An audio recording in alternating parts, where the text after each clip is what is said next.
Alright, so we have the PX02 or the PX15 wall mount model, and this video is for replacing the motherboard that's inside the unit on the other side of this panel right here. So the first thing we need to do is to remove the whole light holding bar away.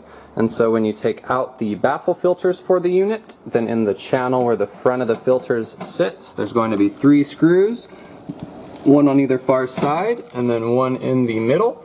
And then when we take those 3 screws out, we can pull the whole bar away and down. So I've already taken the outer screws out, so let me go ahead and do the middle one.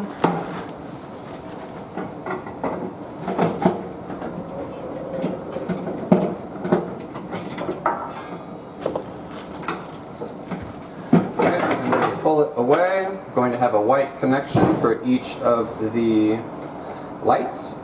So we're going to unplug those clip connections, and we can set the light holding bar to the side. And then the next step is we have this black plastic box in here, and that's what has the motherboard inside. And so we have these 4 bolts coming down from that box, and there's going to be 4 nuts, one on each of those bolts. And so you can use an adjustable wrench or some needle nose pliers and just twist the nuts, and then they'll spin off the rest of the way.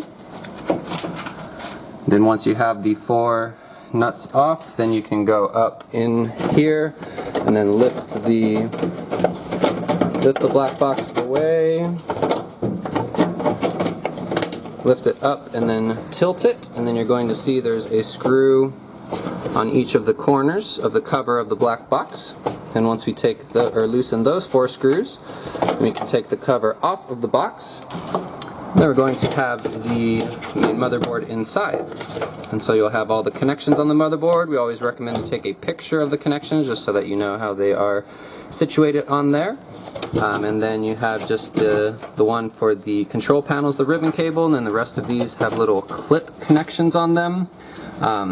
So one side has 2 little curves to it. I'll send you in a separate attachment that shows you using a small screwdriver or something to get those clip connections off. And then we have 1 screw on each corner of the motherboard holding it to the black box.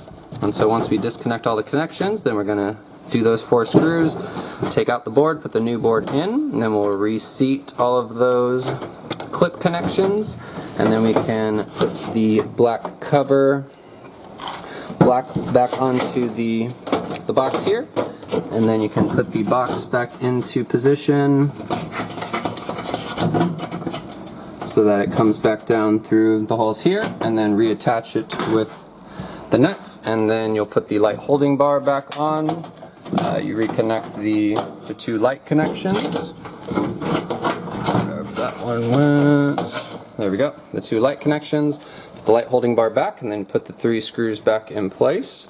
And that will do it for switching out the motherboard for the unit. So let us know if you need any more information, and hopefully this is helpful, and have a great day.